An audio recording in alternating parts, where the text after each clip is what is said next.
You've sent the text 20 minutes ago. The little typing dots appear, hover, and then vanish. The screen goes dark, and your thumb freezes. In objective reality, absolutely nothing has occurred. That device in your hand is an inert sheet of glass, and the silence coming from it contains zero actual data. But for a nervous system running on an anxious attachment style, that empty space is deafening. Without clear data to process, the brain instantly fills the void with a systemic panic response, deciding in seconds that the person on the other end is deliberately pulling away. The intense drop in your chest doesn't come from anything the sender actually did. It is entirely manufactured by how your own mind processes an absence of information. Modern digital communication accelerates this because it inherently strips away human context. There is no tone of voice, no facial expression, and no warm shoulder bump to soften a short reply. The text format itself manufactures pure ambiguity. Ambiguity fuels rejection sensitivity, a three-stage loop defined by researchers Downey and Feldman. First, anxious expectation, constantly scanning for abandonment threats. Second, rapid perception, rounding ambiguous data into definitive rejection. Finally, intense reaction, responding disproportionately by withdrawing, double texting, or drafting breakup speeches in your head. An anxiously attached person isn't acting out of spontaneous drama. They are trapped in an automated algorithm that actively converts empty space into undeniable threats. Recent global studies looking at hundreds of college students reveal that insecure attachment predicts compulsive phone checking. But people aren't refreshing their screens chasing a hit of dopamine.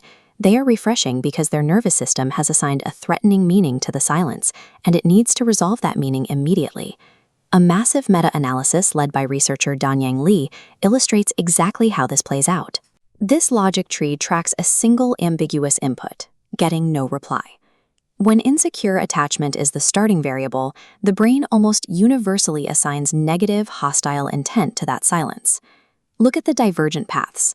A securely attached brain processes a delayed text, assumes the person is busy, and goes to make dinner. The anxious brain, looking at the exact same gray pixels, immediately hunts through 3 weeks of past messages to pinpoint the exact moment the dynamic shifted. The inciting incident, the delayed text, is irrelevant.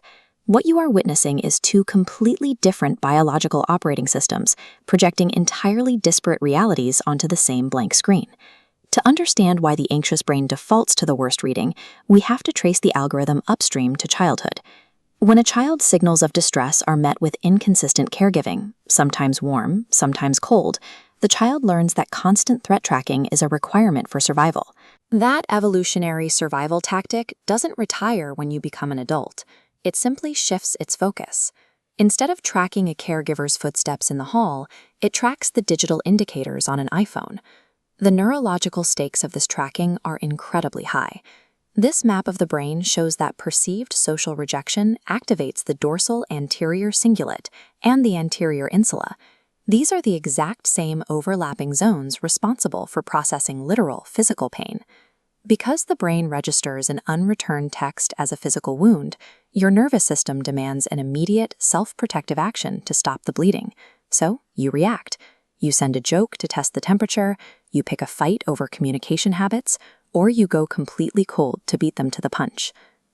This brings us to the cruelest irony of the engine. It manufactures the exact interpersonal distance you were terrified of in the first place. There is a single vulnerability in this cycle. It exists in the microsecond gap between the raw data arriving, the dots vanishing, and your brain locking in its narrative interpretation. You can interrupt the cycle through cognitive bias modification. This is the practice discipline of forcing your brain to hold multiple neutral possibilities right alongside the worst-case scenario. Start with a specific linguistic tool. Say to yourself, I am noticing the story that they are pulling away. Those words put a psychological pane of glass between you and the anxious verdict, allowing you to observe the thought instead of living inside it. Combine that with a physiological tool. Enforce a mandatory 5-minute delay on all reactions. Take a short walk or get a glass of water. Because anxious attachment is primarily a regulation problem, you have to allow your nervous system time to physically regulate out of its initial pain response. These tools will not magically erase the anxious spikes. Your chest will still drop, but they widen the processing gap just enough to prevent you from acting on the fear as if it were an established fact.